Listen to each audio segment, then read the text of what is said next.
Hello दोस्तों, नमस्कार। स्वागत है आपका गवर्नमेंट एग्जाम प्रिपरेशन चैनल में।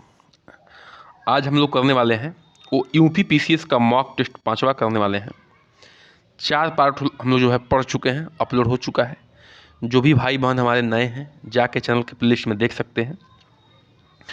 आज जो होगा हमारा उत्तर प्रदेश का कला और संस्कृति पे विशेष प्रश्न होंगे। ठीक है, प्रश्न वही होंगे जो बार बार किसी न किसी रूप में आते हैं या जिनके आने के पूरे चांस हैं, और कुछ मैं एग्ज़ाम की पॉइंट भी दूंगा आपको, जिनसे आपको जो है थोड़ा सा उसके बारे में, उस प्रश्न के बारे में गहराई मिलेगी, और आने वाले क्वेश्चंस को अटेंड करने में क्या होगा, जो भी थोड़ा सा डिफिकल्ट क्वेश्चन बनेंगे उसमें भी आपको सहायता मिलेगी।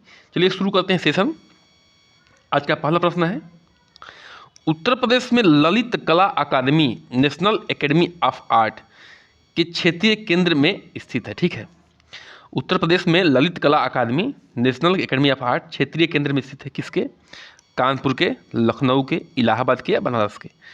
तो पहले का उत्तर हो जाएगा बी यानी कि लखनऊ में स्थित है ललित कला अकादमी। ठीक है, इसके बारे में थोड़ा सा जान लेते हैं। और फाउंडेशन की स्थापना कब हुई थी इसकी? 8 फरवरी 1962 को। कब? 8 फरवरी 1962 को। अकादमी का मुख्य जो है उद्देश्य कलाकारों को प्रोत्साहित करना है। इस अकादमी का मुख्य उद्देश्य है कि कलाकारों को प्रोत्साहित किया जाए और कला के क्षेत्र में उच्च शिक्षा प्रदान की जाए। चलिए अगले प्रश्न पे आते हैं। प्रश्न संख्या 2 पे आते हैं। किस मुगल के शासनकाल को चित्रकला का स्वर्ण युग कहा जाता है? ठीक है, किस मुगल शासक के शासनकाल को चित्रकला का स्वर्ण युग कहा जाता है? अकबर के, हुमायूं के, जहांगीर के या शाहजहां के? जो दूसरा है उसका उत्तर हो जाएगा सी यानी कि जहांगीर के शासनकाल को चित्रकला का स्वर्ण युग कहा जाता है। कुछ और जान लेते हैं इसके बारे में। देखिए, चित्रकला की मुगल शैली का आरंभ जो है हुमायूं के शासनकाल में हुआ था, यानी कि जहांगीर के दादा यानी कि अकबर के पिता, इनके शासनकाल में मुगल शैली का आरंभ हुआ था। ठीक है, चित्रकला के क्षेत्र में आगरा में चित्रशाला का निर्माण जहांगीर ने ही करवाया था। आगरा में चित्रशाला का निर्माण किसने करवाया? जहांगीर ने करवाया। शुरुआत किससे हुई थी? हुमायूं से हुई थी।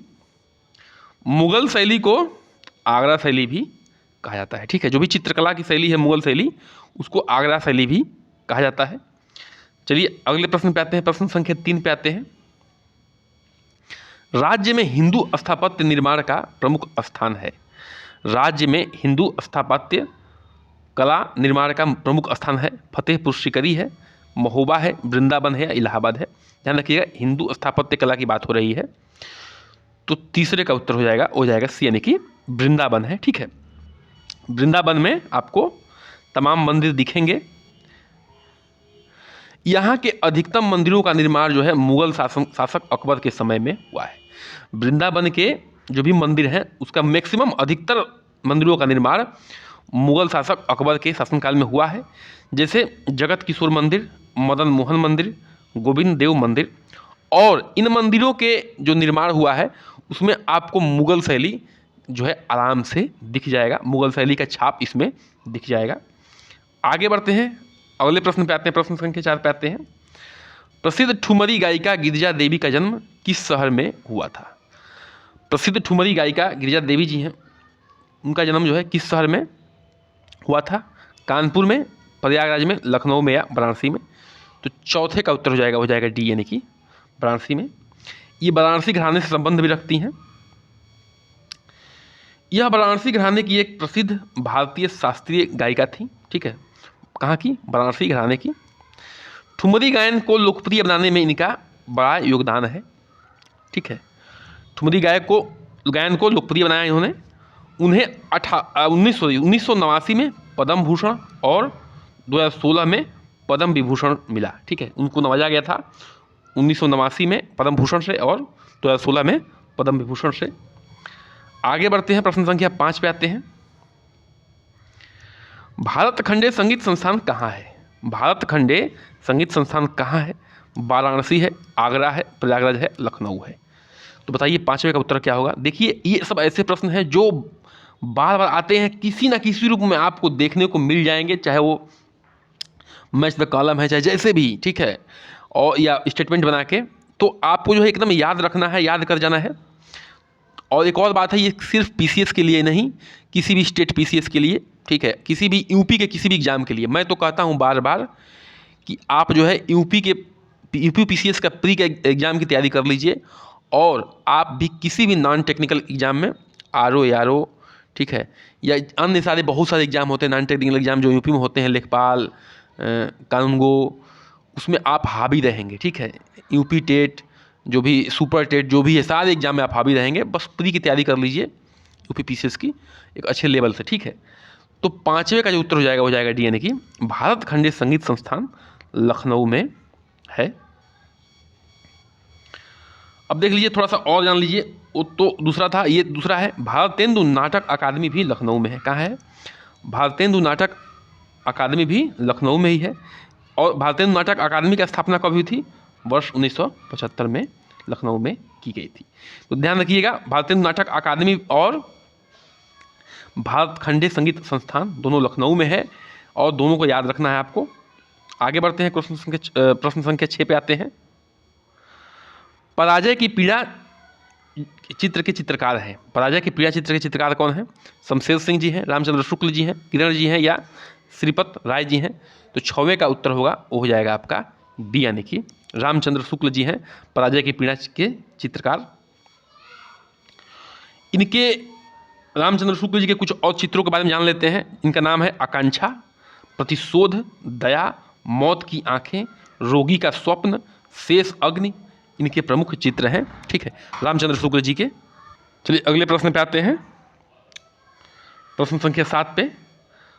उत्तर प्रदेश राज्य पुरातत्व संगठन की स्थापना कब की गई? उत्तर प्रदेश राज्य पुरातत्व संगठन की स्थापना कब की गई? 1949 में, 1950 में, 1951 में, 1952 में। तो 7वें का उत्तर हो जाएगा सी, यानी कि 1951 है ये, ठीक है। 1851 मिसप्रिंट हो गया था, 1951 है। आगे बढ़ते हैं, इसके बारे में थोड़ा जान लेते हैं। इसकी स्थापना जो है 1951 में लखनऊ में की गई थी, और इसकी इकाइयाँ अन्य जिलों में भी है, जैसे झांसी है, आगरा है, गोरखपुर है, वाराणसी है, और प्रयागराज है। यहाँ भी इसकी इकाइयाँ हैं। आगे बढ़ते हैं, प्रश्न संख्या 8 पे आते हैं। पंडित रविशंकर का संबंध किस घराने से है? पंडित रविशंकर महान सितार वादक का संबंध जो है किस घराने से है? बनारस से है, कानपुर से है, लखनऊ से है, अलीगढ़ से है। तो 8वें का उत्तर हो जाएगा वो हो जाएगा ए, यानी कि बनारस घराने से इनका संबंध है। यह पंडित रविशंकर जी महान सितार वादक को 1999 में भारत रत्न मिला था। कब मिला था? 1999 में भारत रत्न मिला था। आगे बढ़ते हैं, प्रश्न संख्या 9 पे आते हैं। कौन सा लोक नृत्य उत्तर प्रदेश से संबंधित नहीं है? कौन सा लोक नृत्य जो है उत्तर प्रदेश से संबंधित नहीं है? बहुत ही आसान प्रश्न है। रासलीला, रामलीला, अहिर नृत्य या गिद्ध नृत्य। तो देखिए, रासलीला, रामलीला, अहिर नृत्य सब क्या है? उत्तर प्रदेश से संबंधित है। लेकिन गिद्धा जो है, गिद्धा नृत्य जो है उत्तर प्रदेश संबंधित नहीं है, ये पंजाब से संबंधित है। किससे? ये पंजाब का नृत्य है, ध्यान रखिएगा, गिद्धा। आगे बढ़ते हैं, प्रश्न संख्या 10 पे आते हैं। यह उत्तर प्रदेश का एक बहुत प्रसिद्ध और कठिन संतुलन वाला लोक नृत्य है, ठीक है। उत्तर प्रदेश का बहुत प्रसिद्ध और कठिन संतुलन वाला लोक नृत्य है। इसमें एक महिला नर्तकी सिर पर लकड़ी का पिरामिड रख के और 108 दीपों के साथ प्रदर्शन करती है, ठीक है। एक महिला नर्तकी होती है और लकड़ी का पिरामिड होता है, उसमें 108 दीप होते हैं, उस प्रदर्शन करती है। उस नृत्य का क्या नाम है? छोलिया नृत्य, नटवरी नृत्य, चरकुला नृत्य या जोगनी नृत्य। जो 10वां प्रश्न है उसका उत्तर हो जाएगा सी, यानी कि चरकुला नृत्य। आप देख सकते हैं, आप एक महिला है, ठीक है, और इसका शेप जो है पिरामिड जैसा है, लकड़ी का 108 दीप है इसमें, और घूंघट जो है निकाली हुई है, और इसमें जो है उसमें वो प्रदर्शन कर रही है। काफ़ी बैलेंस वाला ये नृत्य है, कठिन नृत्य है, क्योंकि इसमें सामने दिखता भी नहीं है। ये ब्रज क्षेत्र का प्रसिद्ध नृत्य है, चरकुला नृत्य। आगे बढ़ते हैं, प्रश्न संख्या 11 पे आते हैं। धुरिया लोक नृत्य प्रसिद्ध है, किस क्षेत्र का धुरिया लोक नृत्य है? अवध का, बुंदेलखंड का, पूर्वांचल का या रुहेलखंड का? तो 11वां प्रश्न का उत्तर हो जाएगा बी, यानी कि बुंदेलखंड का जो है ये प्रसिद्ध नृत्य है धुरिया लोक नृत्य। यह नृत्य जो है कुम्हार लोग यानी कि प्रजापति लोग, ठीक है, प्रजापति लोग स्त्री भेष में किया जाता है, मतलब इनके द्वारा स्त्री भेष धारण करके और इस नृत्य को किया जाता है, धुरिया नृत्य को। आगे बढ़ते हैं, प्रश्न संख्या 12 पे आते हैं। निम्नलिखित में से कौन सा सुमेलित नहीं है, ठीक है, सुमेलित नहीं है की बात हो रही है। तो कर्मा महोबा में, धुरिया बुंदेलखंड में, धीवर कहार करते हैं सॉरी, और नटवरी पूर्वांचल में। सॉरी थोड़ा सा गड़बड़ हो गया। कर्मा लोक नृत्य महोबा में होता है, धुरिया जो है बुंदेलखंड क्षेत्र में, धीवर कौन करता है, कहार, और नटवर जो है पूर्वांचल में होता है। तो बताइए ये कौन सा इसमें जो है सुमेलित नहीं है। तो देखिए बी, सी और डी जो है सब सुमेलित हैं, ए सुमेलित नहीं है, ये सुमेलित नहीं है, तो यह इसका उत्तर हो जाएगा क्योंकि नहीं पूछ रहा था। तो इसके बारे में जान लेते हैं। कर्मा नृत्य जो है, कर्मा नृत्य खरवार जनजाति द्वारा किया जाता है। किसके द्वारा किया जाता है कर्मा नृत्य? वह खरवार जनजाति द्वारा किया जाता है। जनजाति वाला हम लोग पाठ कर चुके हैं, तो उसमें आप लोग थोड़ा सा खरवार के बारे में जानकारी प्राप्त कर सकते हैं पिछले वीडियो में। सैयद सलार मेला कहाँ लगता है? सैयद सलार मेला कहाँ लगता है? बहराइच में, बाराबंकी में, गोंडा में या बस्ती में? तो 13 का उत्तर हो जाएगा ए, यानी कि बहराइच में सैयद सलार मेला लगता है। बहुत ही फेमस मेले हैं ये सब, उनको ही जो है रखा गया है, जिनके आने के चांस पूरे बनते हैं किसी भी एग्जाम में, ठीक है, किसी भी एग्जाम में। और आर्ट एंड कल्चर से जो है प्रश्न बनते ही बनते हैं यूपी के एग्जाम में, ये ध्यान रखना है। हजरत गाजी सैयद सलार मसूद की दरगाह उत्तर प्रदेश के बहराइच जिले में स्थित है। कहाँ स्थित है? हजरत गाजी सैयद सलार मसूद की दरगाह जो है उत्तर प्रदेश के बहराइच जिले में स्थित है। इस जगह जो है यह मेला हर साल लगता है, और इनके ही नाम पे जो मेला लगता है उसी को जो है सैयद सलार मेला कहते हैं। आगे बढ़ते हैं, क्वेश्चन संख्या 14 पे आते हैं। नक कटैया मेला, कटैया नहीं है कटैया है, नक कटैया मेला कहाँ लगता है बताइए? लखनऊ में, वाराणसी में, बाराबंकी में या बलिया में? तो 14 का उत्तर हो जाएगा आपका बी, यानी कि वाराणसी में नक कटैया मेला लगता है। इसके बारे में थोड़ा और जान लेते हैं।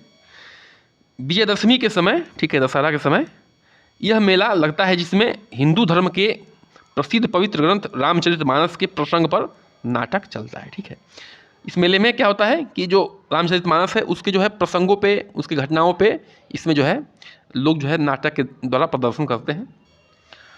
आगे बढ़ते हैं आज के अंतिम प्रश्न पे, बहुत ही फेमस प्रश्न है ये। हिंदू मुस्लिम एकता के प्रतीक सूलह कुल, ठीक है, हिंदू मुस्लिम एकता के प्रतीक सूलह कुल उत्सव उत्तर प्रदेश के किस जनपद में आयोजित किया जाता है? हिंदू मुस्लिम एकता के प्रतीक सूलह कुल जो है उत्तर प्रदेश के किस जनपद में आयोजित किया जाता है? फतेहपुर सीकरी, आगरा, नई दिल्ली या औरंगाबाद? तो 15वां का उत्तर हो जाएगा बी, यानी कि आगरा में जो है आयोजित किया जाता है सूलह कुल मेला, जो कि हिंदू मुस्लिम एकता का प्रतीक है। यह उत्सव जो है 18 से 27 फरवरी के बीच आगरा में आयोजित किया जाता है। इसमें जो है कला, शिल्प और संस्कृति शामिल है, मतलब कि इन सब चीज़ों का जो है मेले में प्रदर्शन होता है। कहा जाता है कि अकबर ने इसकी शुरुआत किया था, इस मेले का, इस उत्सव का, ताकि हिंदुओं में और मुस्लिमों में एकता बनी रहे। इसी के साथ चैनल को सब्सक्राइब करिए, लाइक करिए, शेयर करिए, कमेंट करिए, बन रहिए हमारे साथ। नमस्कार।